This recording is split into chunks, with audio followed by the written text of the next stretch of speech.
Good morning. Good morning. Good morning. Good morning, Regina.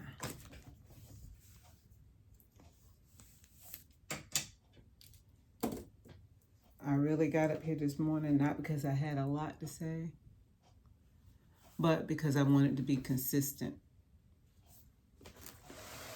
As if when I get up in the morning and I do my 10 or 15 minutes of, if it's weights, it ain't gonna be very much. But whatever I do, I try to be a little bit consistent, at least 4 days a week. And really, I got to do it early in the morning. Why? Because I don't want to think about it all day long that it needs to be done. So I need to get it out of the way. So, and being consistent with myself and coming just up here, just talking. Really, I'm just listening to me. And I pick up little stuff just from listening to myself, which in therapy, I kind of find that's what you're doing, kind of talking to yourself, but you are getting directed. Someone is helping you with your thoughts and kind of go through the thoughts with you, which is pretty cool because we can get very easily lost, sidetracked. We can run things together. We may not understand something properly, and we can get help from someone else who doesn't basically have what they call a dog in your fight. They can listen and tell you where you're right, wrong, or just give you some feedback in where you are. And it's pretty cool to me. I like it. As I've said before, there was always negativity, and going to therapy is not the thing that you were basically taught to do. But I don't think there's anything wrong with it coupled with prayer. They go hand in hand, no doubt. And if medication is needed, I'm really not against that either. However, anything that can become an addiction, be extremely careful if you have an addictive personality or if it starts to harm your body, and anything that you can come dependent upon. I would say take that to the Lord. Take everything to Jesus, as a matter of fact, everything. I am just learning that too, right on down to the fact that I couldn't find a shoe. Nowhere. It's been a few things like this. This is how I actually have been building my trust with the Lord and knowing that He's there. It's crazy, but it ain't even crazy. He's just showing me that in everything. Talk to me about everything. Take everything to the Lord. So I was looking for a shoe. And I kept saying, I looked everywhere. I had looked through all the boxes and everything. I said, at the end of it all the walking around, crawling around on the floor, digging through, I finally said, and this is no joke, I finally said, Lord, help me find my shoe. Why did I get up from the floor, dug right in the first box I looked in,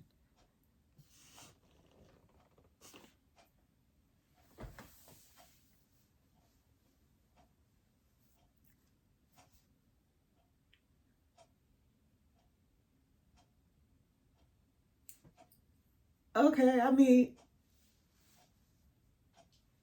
you want me to learn you, and you want me to come to you for everything. So you teaching me, and even in the smallest ways, I come to me with everything. Where is that at? Let's see if we can look that up. Bring everything. Yeah, I'm not the one. I can't just be thinking of it in my head. Tell you where it's at.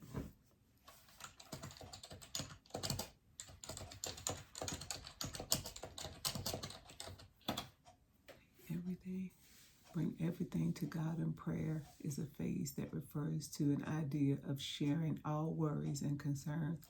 Bring everything to God in prayer is a phrase that refers to the idea of sharing all worries and concerns with God. The phrase is based on Philippians 4, 6, and 7 of the Bible. Philippians 4 and 6 in the Bible instructs people to pray about everything instead of worrying about it. The verse also says to tell God what is needed and to thank God for what has been done.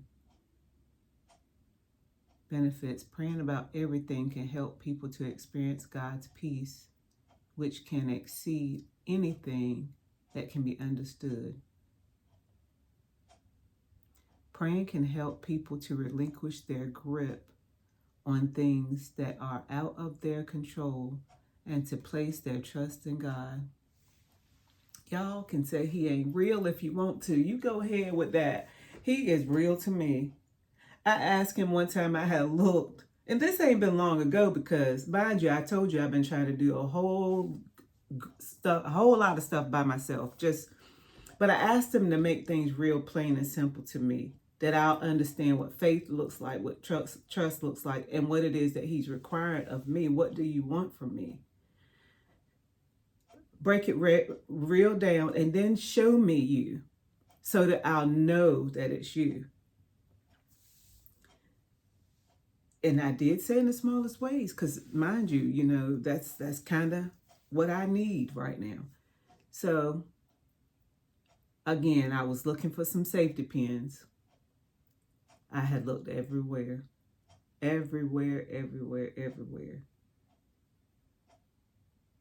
Even in this place where I looked, right? I felt like I looked really, really good. But I was overlooking it probably because I was looking, no matter what. I said, Lord, okay,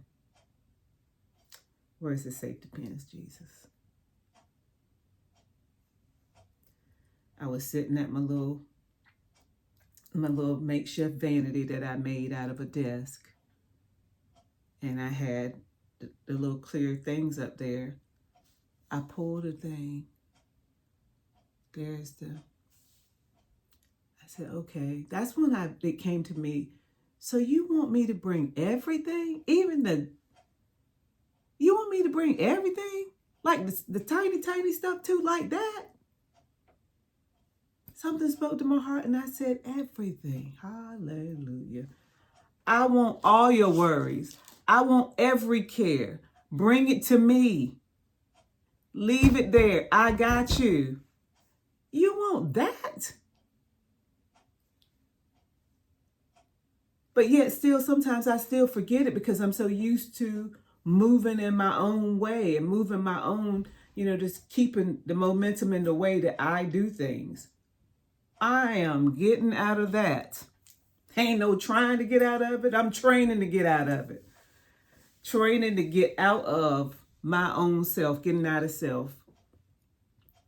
But y'all, that was bring everything to God in prayer is the phrase that refers to an idea of sharing all your worries and concerns with God through prayer. That's Philippians 4, 6, and 7. So there was another thought in my mind this morning. It was in my mind yesterday, but I didn't never pick the camera back up and share what was on my mind. I just got caught up in the day and appointments and stuff and just continued on. And some other things was on my mind. It was pressing pretty hard. So I took my mind down those roads and I didn't get back to this. But I prayed that the thoughts that I have or whatever God would have me say, it comes to mind.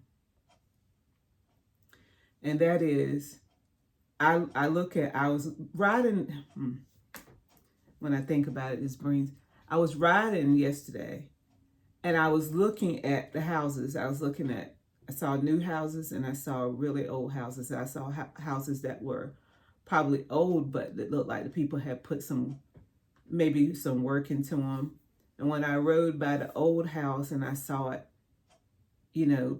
One of them was covered with tarps. They had two big tarps on it, but the house itself looked like you touch it and that's it.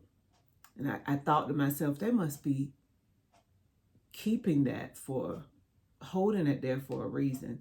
Something must be in there that they are trying to protect somehow. Why the water still has to be getting in, or there has to be mold coming in. I just took my head down a whole bunch of thoughts about this. And I said, and I looked at all the things that were being preserved and then the things that I bought new. And I said, we come here and we live, but there's always there's a birth date and there is an expiration. I don't like to think about it or talk about it because I have not come to the resolution that is not fearful to me. So, but the in between, we have given it up.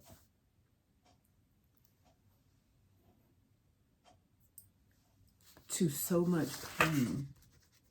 I just sometimes have to write down my own thought. So much loss, regret, so on and so forth. We get lost in our own soupy message, right? And each day we give to that, we are letting go of one more of the days that belong to us. That day that you give that man or that woman that they don't treasure of yourself. Now, mind you, I'm talking about other people treasuring you now, but we'll get back to us treasuring ourselves. But when you love something or someone enough to give them so many days and years and decades of your life, and they throw it away or help you throw it away, take that one to the Lord, because I can't tell you what to do with that at all. But I thought about myself and the years that I threw away in desires that weren't of God. They were of Gina and of maybe even what the next person wanted from me. And you try to fulfill what the next person wants from you, yet they will never give you total of themselves, but they expect so much from you. That's getting into something else. Yet and still you know in your heart of hearts that you are giving your time away freely to someone who's not giving you what you either deserve or what God has told you you're supposed to have. You can't get the time back. Yesterday is gone. The second that I was just talking a moment ago, it can't be gotten back. If we let the past go and we talk about moving forward, right? We have to create new happiness, new beginnings, new forwardness, whatever that looks like for you. Start living. Start living. Whatever you got left. If people are there that want to be there, share. Let's share. Let's laugh it up. We ain't going to spend it communicating too much about the past. We can talk about it if it needs to be talked about, but we don't want to live there. But whatever we got in front of us, enjoy it, or you will spend your life in pain. Your entire life. So whatever you have, whatever we got left, whatever we here with, whatever your tangible items are that you really like and enjoy, whatever, if it's walking, if it's going to a park, whatever it is, especially I say 101 free, 100 free, whatever they call it, do that if you don't have the finances today to go do the bigger something that's in your heart and mind yet. But just start getting the mindset that it's coming. I'm going to do this. I'm going to do that. I declare in my life, I will, if it's getting married, taking a trip, whatever you're having a baby, getting out of bad relationships, especially the ones that put their hands on you. If it's a job that don't appreciate you and are abusing you, if it's whatever it is, find a way to take it to God, and He will handle it. And get to living. Start living. Start living. I'm talking to me too. We gotta start living. You know how many days, if I could share,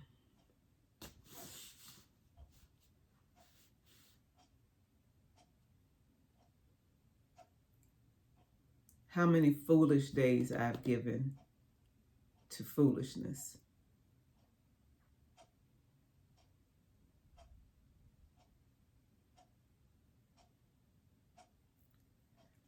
Begging people to be in your life. Begging people to see your self-worth. Begging people to see your work ethic. Begging people to be a part of your life when they are doing scratching, biting, kicking you in your teeth to get out of your life. They doing everything they can to leave. And you won't give them the bus ticket to go. Because you're trying to hold on for whatever reason. I don't know. Sometimes it's a whole lot of different reasons we hold on. I know. I done it. I ain't saying I won't do it again. But I'm going to say I'm training myself to go towards this way. Over here. That enables me to obtain the things that my heart desires or that God has for me. And He don't have pain for me. I have to grow. Yes, so in growing pains happen. But I don't stay there. You ain't got to stay there because it's moving through. We go through. We go through. And with the help of the Lord, we go through. We come out on the other side. And we keep moving.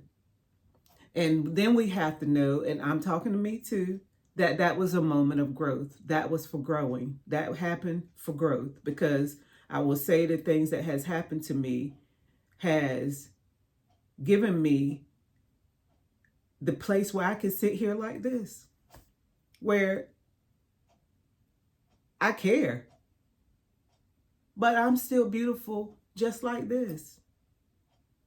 Whereas before, I'd be up here trying to explain, well, y'all, just forgive, I'm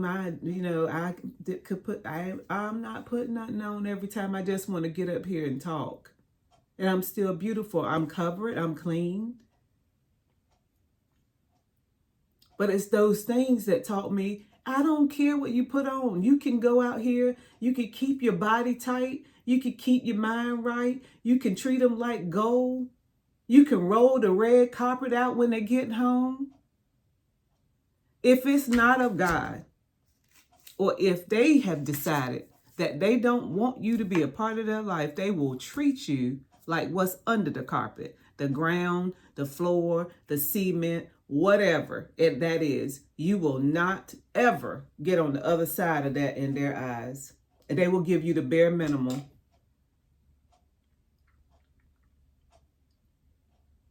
Bare minimum. And we just accept it. Like, okay, I guess at least it's something. Okay. No. Because 10 years from now, 20 years from now, let's go back, 6 months from now, you just wasted it from somebody who said, I am kicking you in your teeth to get away from you. Or you could be wasting somebody's time. I could be wasting somebody's time. And knowing that that's not what you really want to be involved in and or have as a friend. Because, that could be not just an entanglement, with a lover or a person that you're of interest in that way. That could be a person that you consider friend. If you really don't consider them a friend, or you don't intend on being that a real loyal person to them, kick rocks. Go somewhere else. Just go ahead and leave. Or let them know, I'm having a problem with me right now, and I ain't really the best person. I'm working on myself, though. I'm working on myself. Sometimes I like being around you, sometimes I don't. Do you still want to be around? Give somebody some options. Instead of lying, we see the fake. And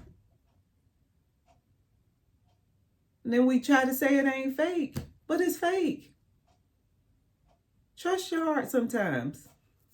And if your heart is dark, pray about it. Get you some help. Work on yourself. Read some word. Start cleaning your life up. Walking in a little straight and narrow. Get up in the morning. Get your focus together. Don't worry about this one and that one, because I'm telling you right now, this day, and it ain't been long, I have worried about so many people and their thoughts. It's ridiculous how much time I've given that. Again, I ain't saying I won't do it in the next 5 minutes. Today, this 5 minutes, I don't care. And I'm grateful to be there. Why am I there? Because I've been broken.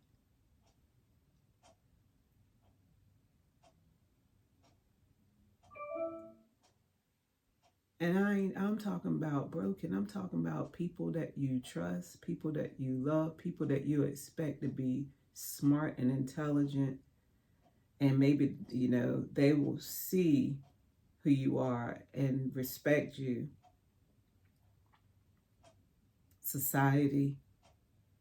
But the most people that can break you usually is the people that's really close to you, or the people that you're generally trying to impress with some action of yours, or what you are offering them, and the way what you're presenting to them. That's generally the people that can break you. But you are ultimately responsible for yourself.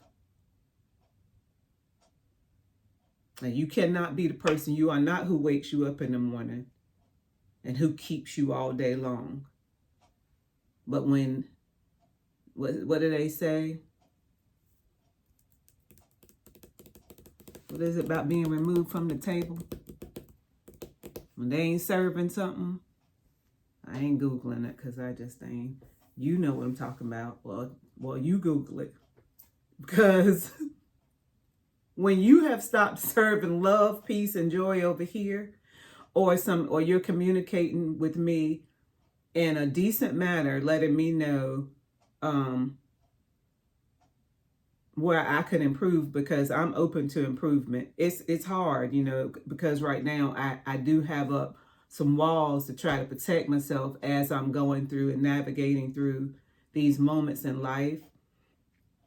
But I'm definitely open to people giving me, good, just giving me good help, giving me, talking to me, resolutions that can help me navigate through these moments. I'm open, very, very open to that, and sometimes that don't feel good, but it might take me a moment to swallow it. It might take me to the next day, but generally it takes me about an hour. If something is very, very deep, I will self-reflect and see how I could apply what someone has said to me that is constructive criticism that can catapult me in a better way of life. Even sometimes if it's harsh and it don't even apply to me, I still have in the past applied it back to myself and tried to see how I could change, but I'm learning some of that water got to roll. It's just got to go, because it's not applicable, and I got me before the Lord. Okay, I'm a mess. So I'm going to take me there before you had to take me there. I just wish sometimes y'all would take you there too. Because you need to be there too. But if you don't, Just keep thinking that you are just fine like you are and everybody else has got something wrong with them. And the whole wide world, everybody else in the world is something wrong with them. But I can tell y'all right now from what I'm seeing out here in this world, we all need Jesus and we all need to sit down somewhere. All of us, everybody, it looks like it from the top to the bottom need to have several seats and do some self-reflection.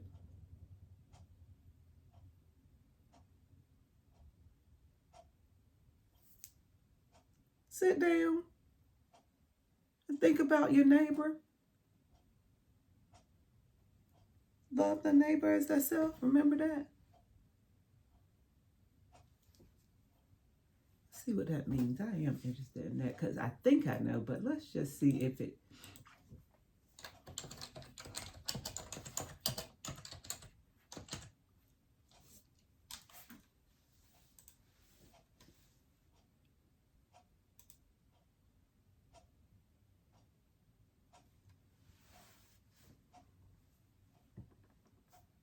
Luke 10 and 25. Who exactly is our neighbor we're supposed to love and care for? The question was posed to Jesus, and he answered, was life-changing.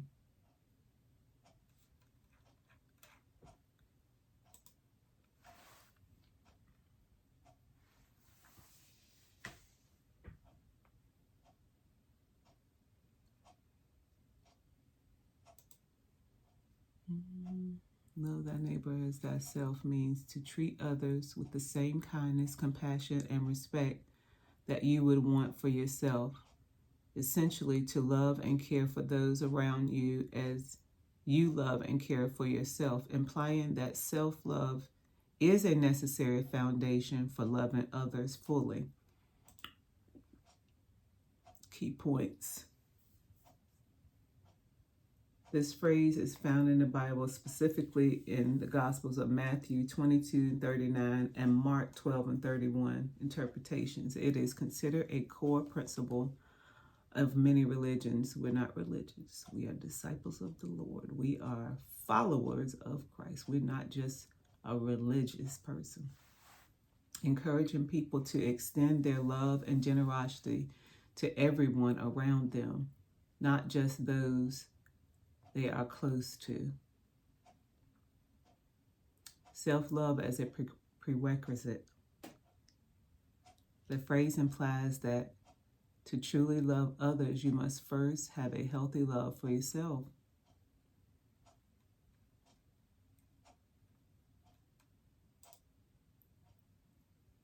So basically, we're talking about treating others like we treat ourselves. We got to love ourselves. I talk about this a lot, this part right here a lot, possibly with my daughter more than anybody. But when we learn to love this, we'll be careful at what we allow around us, in us, to be a part of us in any type of way. What they speak into us, we will be ever so careful because we love our whole being. We love ourselves enough to get up in the morning and do things for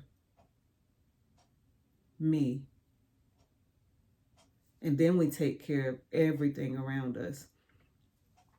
And I personally, no, I ain't no cook or stuff like that in the morning. My cooking is a little bit, I cook for me and I can eat it.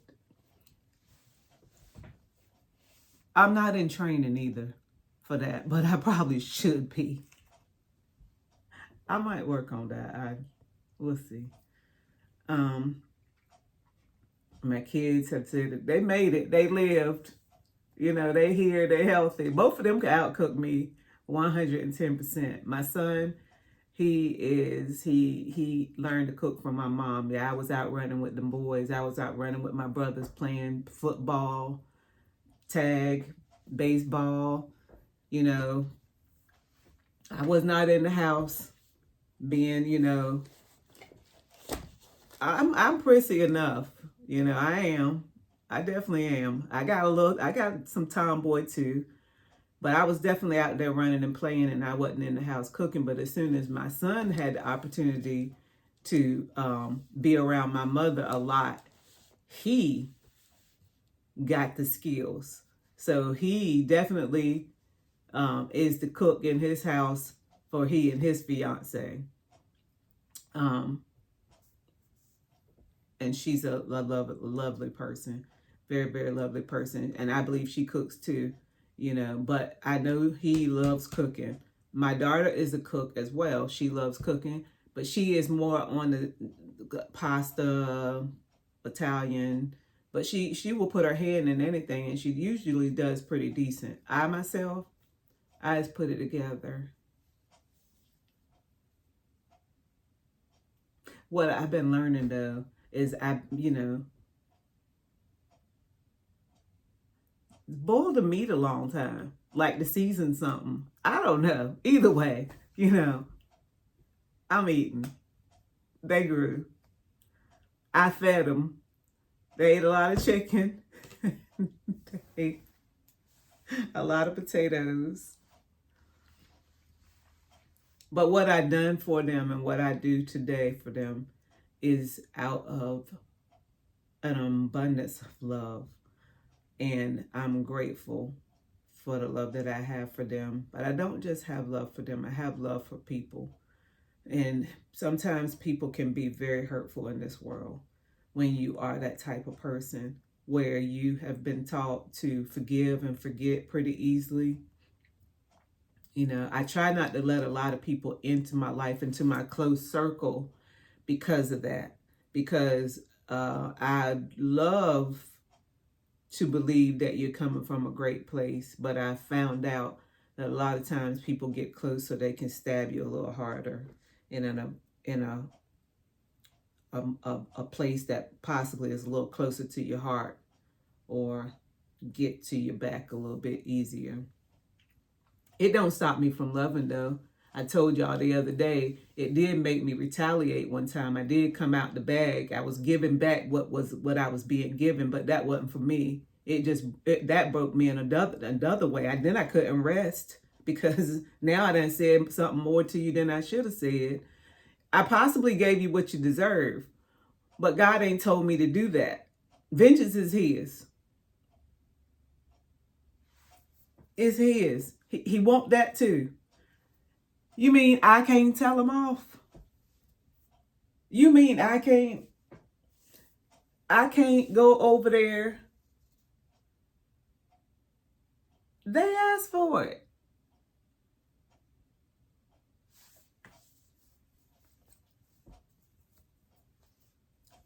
He working on me too. So don't think I get that right all the time. But generally, I try to speak a little slower. Generally. Because what's going to happen is, and this is the part I don't want to do either, is after I done all and said all, now the conviction comes. My heart is pricked. You were wrong. You did not listen to me. Yes, they were wrong too, but I had that. But no, you wanted to flex. You wanted. Did you get it out? Oh, how you feeling now? Because I didn't handle that. So now that's all that's going to happen right there is your words. And you know where words go? Right out your mouth, right on the ground. That's it. They will hurt now. They will hurt. But for the people that really, really, really, really dig into you, generally they talking right back at you and they really not listening. Y'all just going back and forth. The words is falling on the ground. Nobody's picking up and shoving those things where they need to go. So it's better to let God do it. And when he does it in a way that they understand where they were wrong, I suppose. I know when I've gotten my stuff back, because you reap what you sow. When I am reminded of what I done and when I done it. I am reminded what I done and when I done it. And I am godly sorry. So, but anyway, we're talking about a little bit about living our best life with whatever life. If you're 25, you feel like you got a whole lot of life left, but you don't know the day nor the hour. And we're not going to live in fear. I'm talking to me too. But we do know that there's a birth and there's an expiration. But we're moving towards living until the Lord cracked the sky. Hallelujah. And in between time, we want to be happy. We want to live in abundance. In abundance that, and I'm not just talking tangible things, but in the abundance of joy.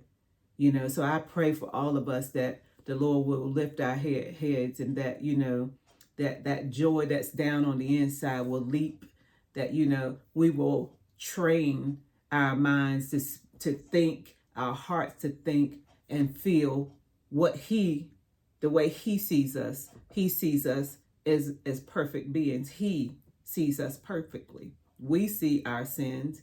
You know, he knows our sins and is a forgiver of them. We see them, and sometimes we condemn ourselves with that instead of just feeling the conviction and making a change. If I'm saying these things incorrectly, forgive me, but my heart is in the right place. And I ask that you will do, because basically I'm just sitting here talking to you and going and looking for the scriptures as I'm talking to you, just and talking to me out loud too. And, you know, the 1 or 2 people that might eventually listen, I don't know. But I don't want to lead nobody astray. My heart is in the right place, that we enjoy life. And in the end of enjoying this life, that one day we will see the one that made us, and we won't be seeing the one that hate us. Okay? You don't want to do that. And you done heard it, yes, from your grandma and your great grandma and people from a long time ago.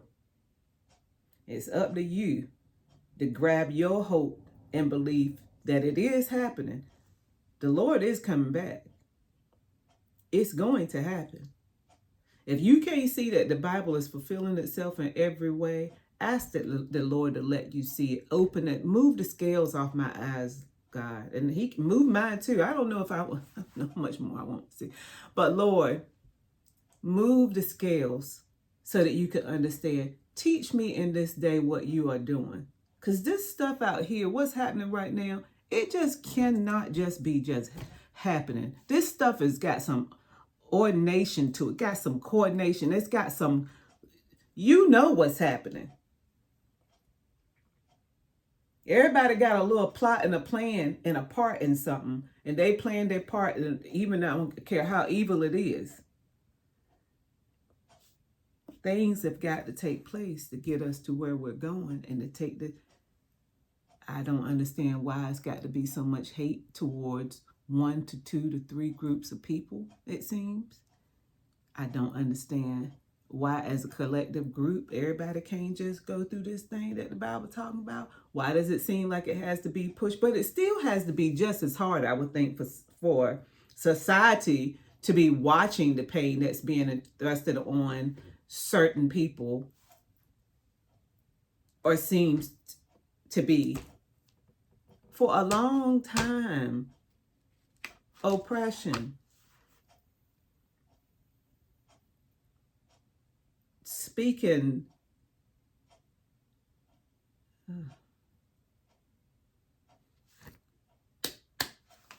Psalm 16 and 11. You make known to me the path of life. In your presence there is fullness of joy. At your right hand are pleasures forevermore. That is Psalms 16. Just talking about the way God wants us to live. 16, and that's 11. Psalms 90 and 12. Teach us to use wisely all the time we have. What?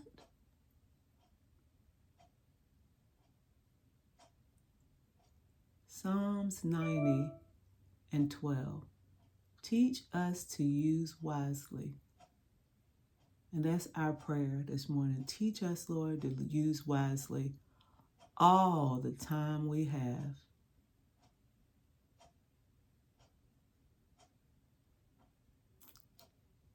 That's good stuff. That's good stuff. Philippians 4:4. Rejoice in the Lord always. Again, I will say rejoice. I'm asking God to make the word real live to me and not just be words that I'm reading because they go in and then we do nothing with it. So ask the Lord to do something special, whatever you need to comprehend or understand how real, because we can hear all these verses said for a lifetime and they just sound repetitive, and we can say them and we can shout real quick on them and everything because we do know them to be true. But when they become live, living, Rhema, right now word to you, it's a difference. When they become live, when they become living word to you in your moment. Ecclesiastes 8:15. So I commended pleasure, for there is nothing good for a person under the sun except to eat, drink, and be joyful. Psalms 144:15. Happy are the people whose God is the Lord.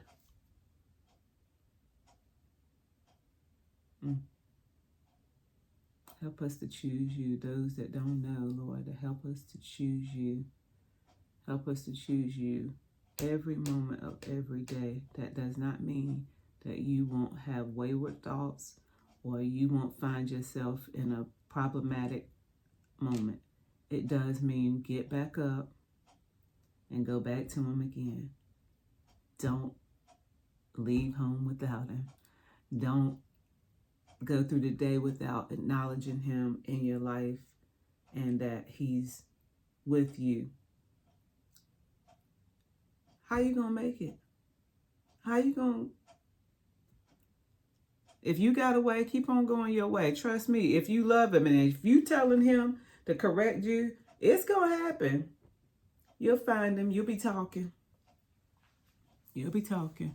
Psalms 37:4. Delight yourself in the Lord, and he will give you the desires of your heart. You know, we got some of them. Some wants and some desires. I got some just like you, you know. Yeah. I say, I ain't gonna. Galatians 2:20. The Spirit is the indwelling wellspring of joy in God that we experience as we live by faith in the Son of God. In Psalms 90:12, the psalmist reminds us that all of our days are numbered and none of us know how many we have. Teach us to use wisely all the time that we have. Therefore, we should all live as if the present day is our last. Let's see what this one is saying. Good Lord, that's a lot. I ain't gonna read all that. But let me see, because the title was Life is Too Short to Live Unhappy. And she got teach us to use our time wisely, Psalms 90:20. And she's going back using that. I don't know if you've heard people say the part about using the keep looking forward. Don't use that rearview mirror too much.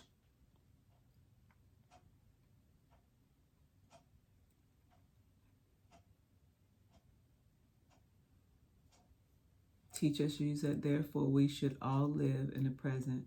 If we actually did this, we would live differently.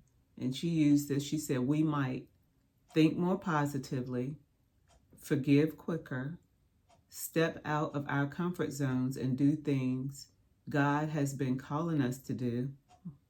This right here. Start that new career spend more time with loved ones, make more time for ourselves, allow ourselves to have fun, live happily and full of joy no matter what each day holds.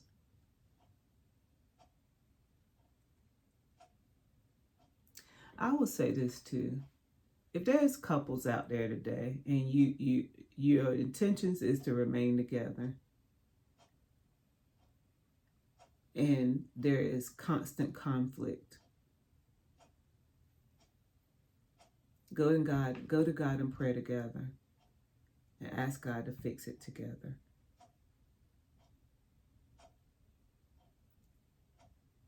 Apologize to each other and be intentional about your relationship. Be intentional about being in love and being together.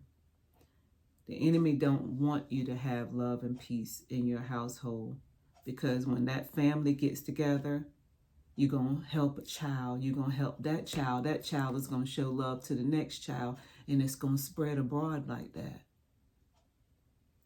Grab a hold to each other. Grab a hold to the love that you had yesterday and ask God to renew it, refresh it, and help us to be respectful to one another.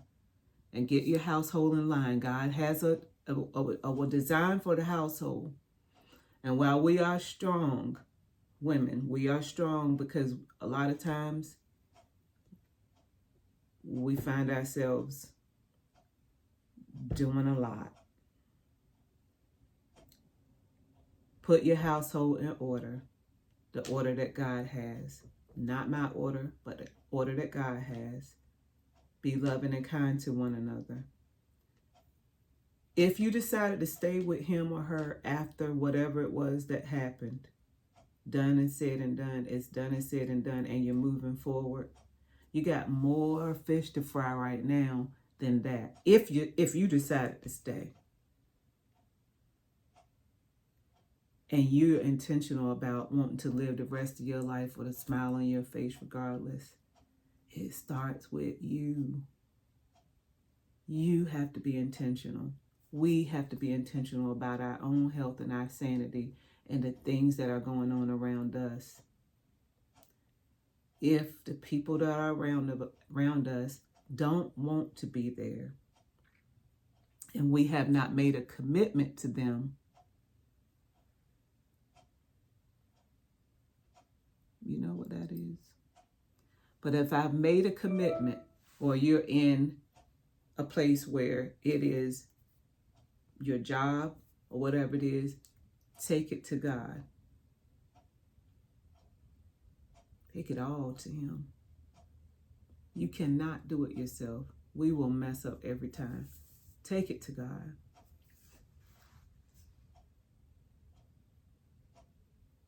I would say, ask God to, and I pray now, Lord, that you will remove all hatred and malice and vengeful thoughts from us, that we won't be those people. If we act in disrespect, remove those acts from us, Lord. If we've been taught how to do the worst before we do the better, God, teach us and let us reach for the better first. Please, dear God, we ask you to rule and reign over our lives. Pray the words that you can say. They may not sound like this one and that one and the other, and my show ain't gonna sound like that. But my heart is sincere. I'm happy. My therapist said use a choice. I didn't know that. I did think some of the circumstances created that, but she said you create your circumstances. You create some of that stuff. Like, we got the options of what's close to us. We got the options of how we receive what someone says to us and what we're going to do with it. And how much of it we're going to take. So, for the people that have the spouses and the loved ones that they hold dear, but things are just crazy and it's disrupting your whole day. I don't even know why I'm talking about this. But I'll just say, take it to the Lord. You got to make some steps, and he'll make two. One of the first steps will possibly be to pray first, and then whatever part you played in the negativity. And I know most of us will, first thing we do is point. What you see what's coming back at us, we point. It was them. It could be, because all that physical stuff, I've been there too. That's not you throwing hands, that's them throwing hands. Now you got to take that to God before you end up out there in the grave before Jesus come back. Is that where you want to go? I don't know. That's up to you. Maybe you're not fighting. If you're not fighting, that's good too. But if you are and your intentions is still, I'm sticking and I'm staying, take it to the Lord. Now, you got to be prepared for however God is going to handle it. When you take it to the Lord and you leave it there, you don't ever know how the Lord's going to handle that. But he got it, because he got you. He loved that person too. That's the thing. I told y'all the other day, he loved us all. We crooked, wayward, vengeful. We got all kinds of stuff on our minds sometimes.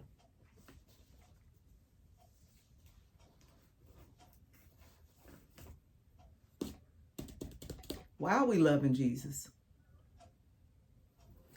But if we take ourselves to the cross and we are intentional about having a clean heart and walking upright before the Lord, he'll clean us up every day. He'll wash us a little more every day. And we'll find ourselves training right out of, I'm going to tell you off. If you do that, I'm going to get you, your mama, and your daddy.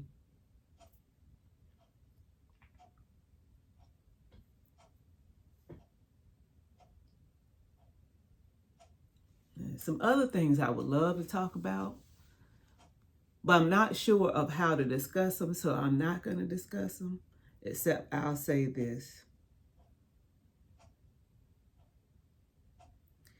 If there's people that are treating anybody wrong,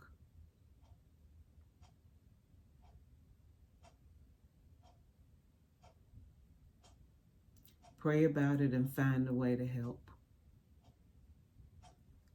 Pray about it and find what's your part to help. How can I help this cause?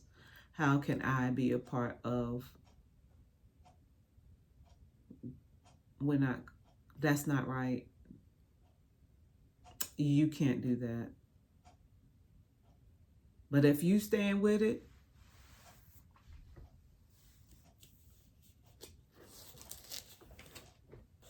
I suppose